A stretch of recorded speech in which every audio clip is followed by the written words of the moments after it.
Today, the Bank of Mum and Dad is the fifth biggest lender in New Zealand.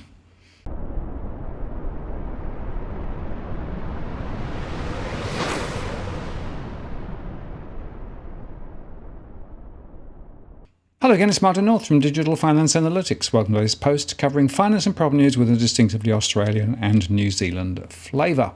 Well, the so-called Bank of Mum and Dad is a major lender in the housing market, ranking fifth after ANZ, ASB, Westpac and BNZ in terms of loans to owner-occupiers, according to Consumer New Zealand. The Consumer Lobby Group, which was established in 1959 as an independent non-profit organisation, estimates that the Bank of Mum and Dad has lent that $22.6 billion worth of home loans. And by the way, their research is primarily funded by their own membership.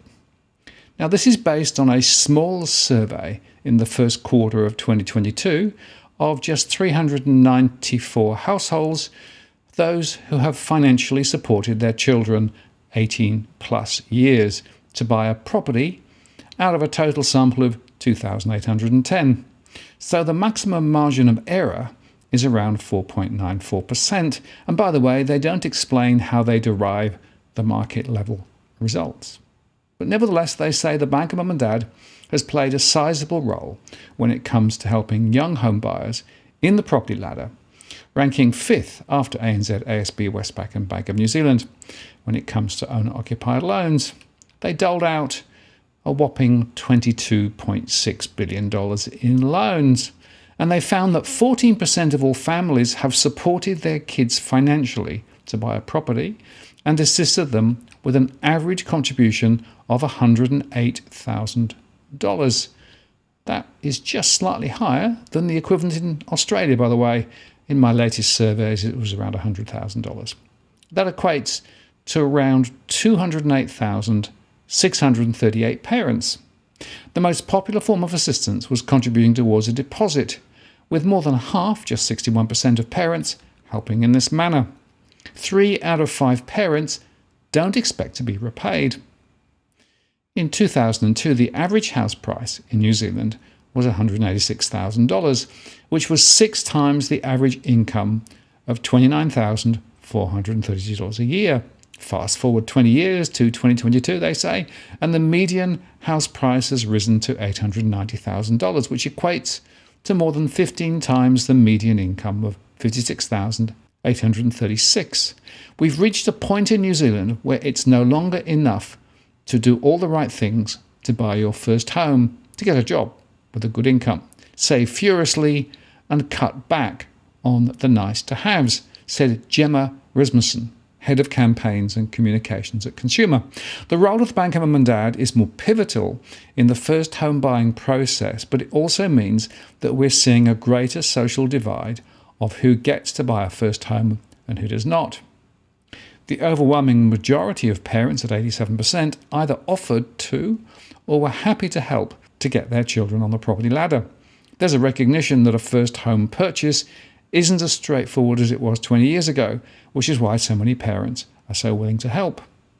The most popular form of parental assistance was contributing towards the deposit, with more than half at 61% of Bank of Mum and Dad parents helping in this way, but many parents helped in multiple ways.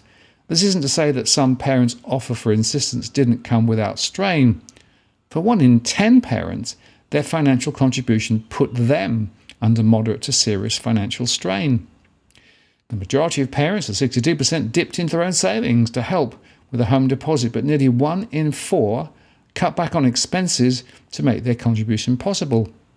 With home ownership becoming a more remote dream for many New Zealanders, some parents are pinching finances in an effort to get their children on the ladder. That said, 61% of parents said there was no financial strain to help their children.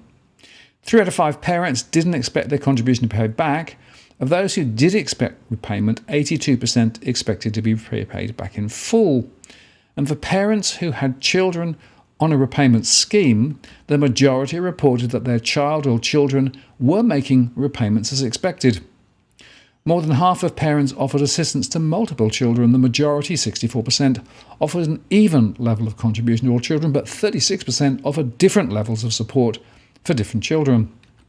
The most popular reason was that one child needed more financial support. In Auckland, parents were significantly more likely to assist their adult children, with 58% lending a hand. They lent close to $20,000 more than the national average, but this could be due to the higher-than-average house prices. That said, Auckland parents reported twice as much moderate or serious financial strain at 19%, compared with the national average at 10%, and part of this reason could be because Auckland parents are more likely to leverage their existing property and cut back on expenses to cover the costs. Nationally representative research found that more than half, at 58%, of New Zealanders who don't own property considered themselves to be locked out. A common issue facing one-in home buyer hopefuls was that they were saving for a deposit but couldn't catch up. And consumer sentiment over the past year has found that approximately 3 out of 4 New Zealanders consider the housing market to be overinflated or out of control. Our research found that more than half of New Zealanders who don't own property consider themselves to be locked out. The most common issue cited is that the deposit goalpost keeps shifting. You're saving, and then overnight the property price jumps up tens of thousands of dollars, Consumer New Zealand said.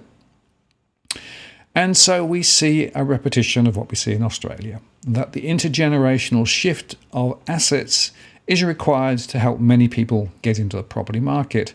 But in so doing, those families are putting themselves under some financial pressure.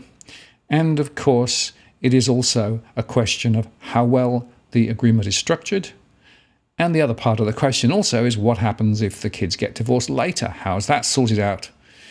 And of course, it's very important to underscore that this is a significant marker of a completely distorted and disjointed property sector.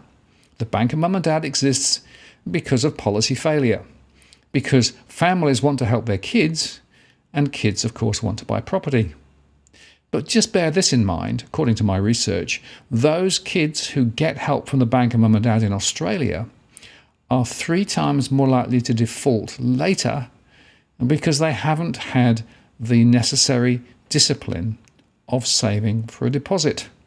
So whilst a Seagull payment may look good on paper, in practice there are consequences.